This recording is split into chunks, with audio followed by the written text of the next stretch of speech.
I'm picking the Heat. I want to say in 6 games. I don't think it'll be a 7-game series this time around. It's hard for me because I'm incredibly fond of the Pacers. I think they're great, great guys, and I would love to see them enjoy a level of success. But I've never seen a team this good last year in the playoffs, this good for the first 60 games of the season, essentially collapse the last 2.5 months in a very embarrassing way, I might add. I've lost all faith in the Indiana Pacers. I didn't have much faith in the Washington Wizards when I saw how young they exposed themselves to be, and I understand that. But I just look at the Indiana Pacers and I see a team that they're just not ready. They're just not ready yet. They're a piece away, I guess, but so many questions. One day it's about Roy Hibbert. Another day it's about George Hill. Another day it's about Paul George. Another day it's about Lance Stevenson. Another day it's about Coach Frank Vogel, who I think is a good coach and I hope enjoys some success so he can stay on as coach of that franchise.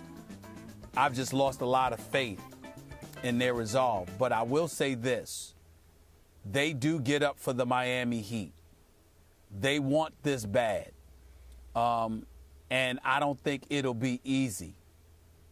But I guess I'm looking at the Indiana Pacers, and this is the best way I could say it.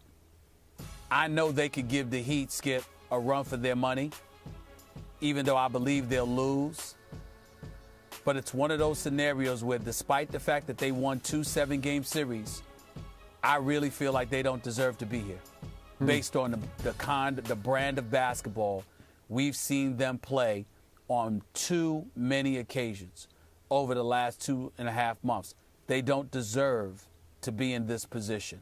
And I hate saying that because I think they're great guys and I want them to succeed. But they, based on what I saw the last 2.5 months, they don't deserve to be here.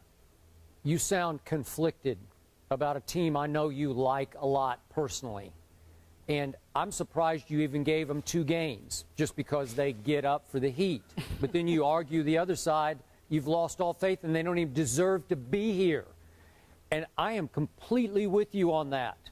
I feel like I'm giving them a break to give them 1 game. I'm going to say Heat in 5. And let me count the ways I've lost faith in them. Remember, they lost 3 times to Atlanta, and 2 of them were at home. They lost by 13 at Atlanta, then they lost by 10 and 8 at home. To Atlanta? Really?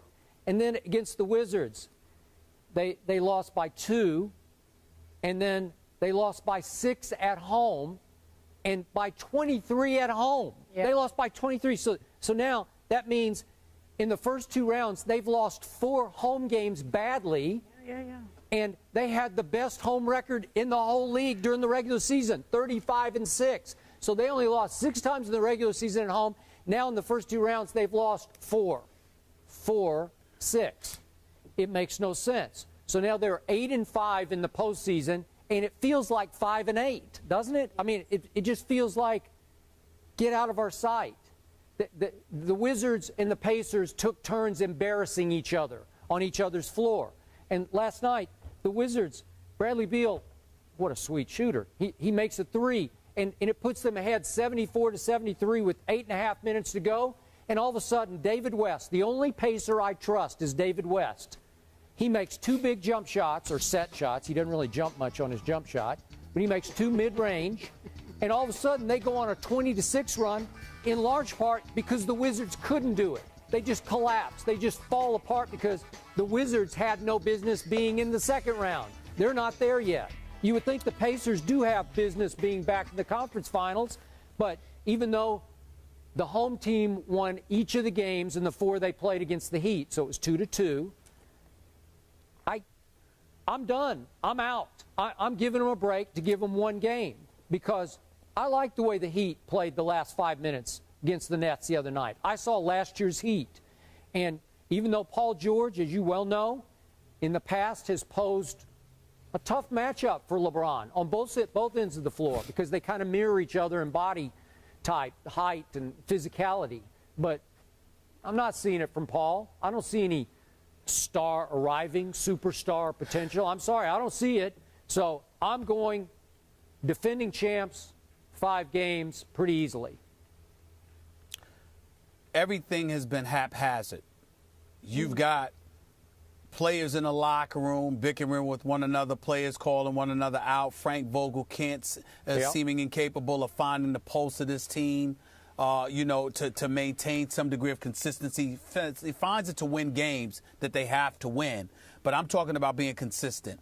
Hasn't seemed to be able to do that over the last 2.5 months. And like you said, the only person that I trust on the Indiana Pacers to do his job is David West. Yep. I like Lance Stevenson a lot. He's erratic, but I like him. Sure. I really like him. But I look at Paul George. I think he's a star. He should have been a superstar by now. He should have elevated his game. Sure. He has not. Nope. Not consistently. George Hill, he's no scrub. He can play. But somehow you look at him at the point guard, they clearly need a point guard. No, he's a backup. Well, you know what? It's not so much that he's a backup, Skip. He's really not a point guard. He's just a guard that happens to play point because they don't have a point guard. Yeah. And so there's a difference. Yeah. And so you just look at, and Roy Hibbert, you're 7'2". I don't care about your offense. I know you were a little bit methodical or whatever, but what I would hang my hat on with Roy Hibbert until the cows come home was his defense. And it was non-existent at many points during these last 2.5 months. They can't be trusted.